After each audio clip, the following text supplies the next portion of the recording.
If there is someone nga maabot sa imong kinabuhi nga much better than you, never get jealous. Ayaw gid ka selos ana kay nganuman gipadala na sa Ginoo kana nga tawo sa imuha.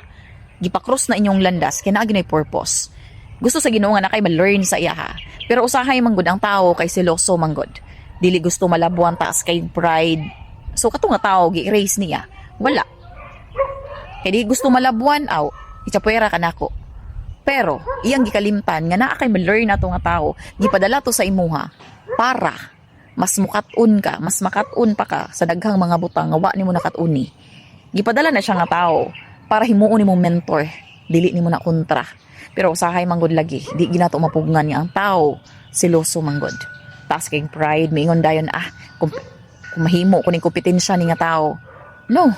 Kung naay tawo nga mabot sa imong kinabuhi ngayon ana, bright, saktog mindset, ligon, himo ang mentor, ayaw himo ang kontra, no? Kay nganuman diha ka mas ma-motivate og tuda, mas maningkamot kag tuda tungod aning tawhanaa na kay ma-learn sa iyaha. Pero kung himo nimo siyang competitor, kung himo nimo na siyang kompetensya sa kanunay, wala gyud kay mapaingnan. Kay ingnon jud na nimo nga chapuera ko ni. Mangita kog lain nga mas ahead ko, mas labaw ko, dili ko gusto nga naay tao nga magtudlo nako. Mo na mga tao nga wa gyud ni growth, dili gyud na mo lambo.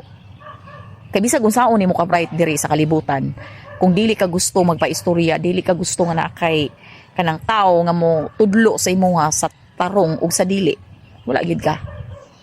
Unsaon man imong pagka-bright? Kung ikaw na lang gyud pirmi feeling sakto, wala gyud ka. Ikaw na lang mingon ka, bright man ko, mas bright ko na niya. Pero kabalo ba ka?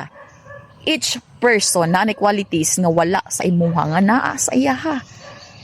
Usahay din nato siya manotice kay medyo taas magud imong paglantaw sa imong kaugalingon sometimes mingon kag layo ra kay na siya pangutok nako. Pero di ay wa kay diskarte, susama sa iyang diskarte. So muna usahay.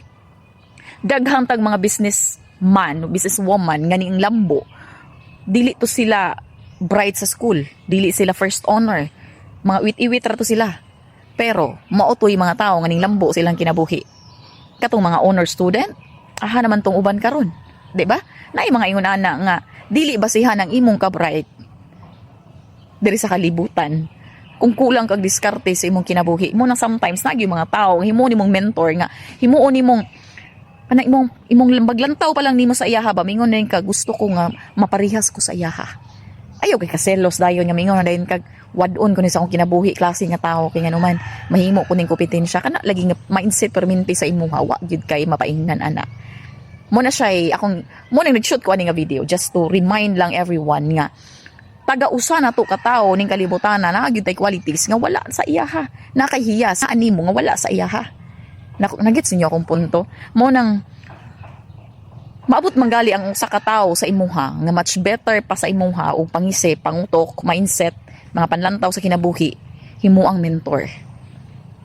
Ug na kay kailang yang naana karon nga usa sa imong friend or kaila ba unya murag imo habang gikuhaan og kusog nga mas maningkamot ka sa kinabuhi mo na pinakanindot mulambo ka ana, mulambo gid ka ana.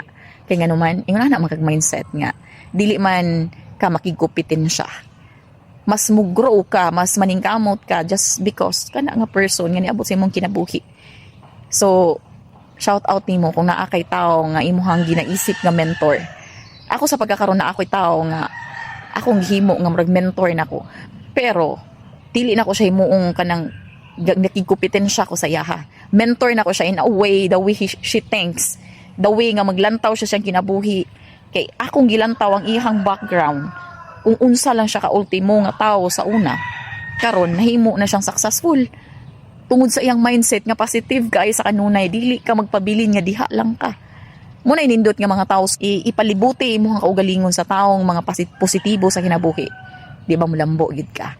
Mura na akong punto nga kung naitaw nga inana si mong kinabuhi, pasalamati. Ayaw himo ang kompetensya, ayaw ka selos. Kaya nga naman dili gid ka mulambo ana. Kung selosa ka nga pagkatao, seloso ka, wala. Himo ang inspirasyon.